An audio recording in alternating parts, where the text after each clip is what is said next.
So here we are, a week at Rose Isle Station, still locked down.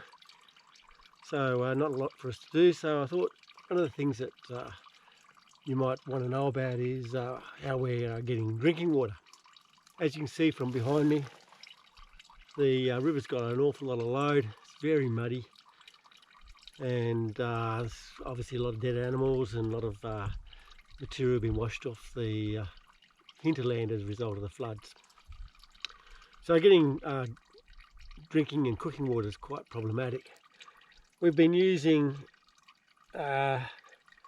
this Brown's bag, which is a filtering bag. As you can see, it filters the water through, takes out all the sediment, and gives a nice clean water. It doesn't purify it, but makes it clean. We can then take this pump. This is a MSR pump. Place it in the cleaner water and then pump through the water. I won't do that because I've got a whole lot of dirty water sitting in there at the moment. And then this one takes out all the bacteria and coarser bugs that we don't want to be drinking. So that's kind of works. The problem we've got is this is flowing quite reasonably at the moment, but by the time it gets down to around about here, there's so much sediment in the water that this just stops flowing. It just fills up.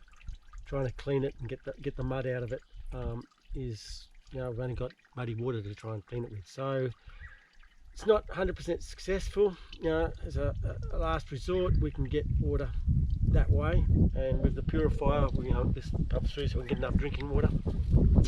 We're using it early on as a kind of to see if it'll work.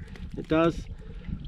Really, what we've mainly been working on is just get these things here. So filling up our sacks from town supplies to start with. You know, that gives us a couple of litres here. So 3 of these is 6 litres, plus the litre container there. Kind of is a few days worth of just drinking water. And as our backup, we've got a 10 litre container of fresh water. So that's kind of our drinking water. That's not enough for all the cooking, of course. So in terms of cooking, what we're doing is taking the billy straight out of the river and just boiling it to buggery, and then using that to cook things.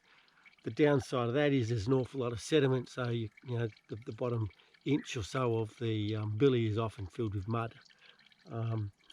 But you know, it's been 3 weeks now, 2 weeks on the river, and we're still pretty healthy, and so we look like we've solved our water problem. Of course, it means we've got 10 kilos of weight sitting in the canoe, which is heavy, but small price to pay for clean, fresh drinking water.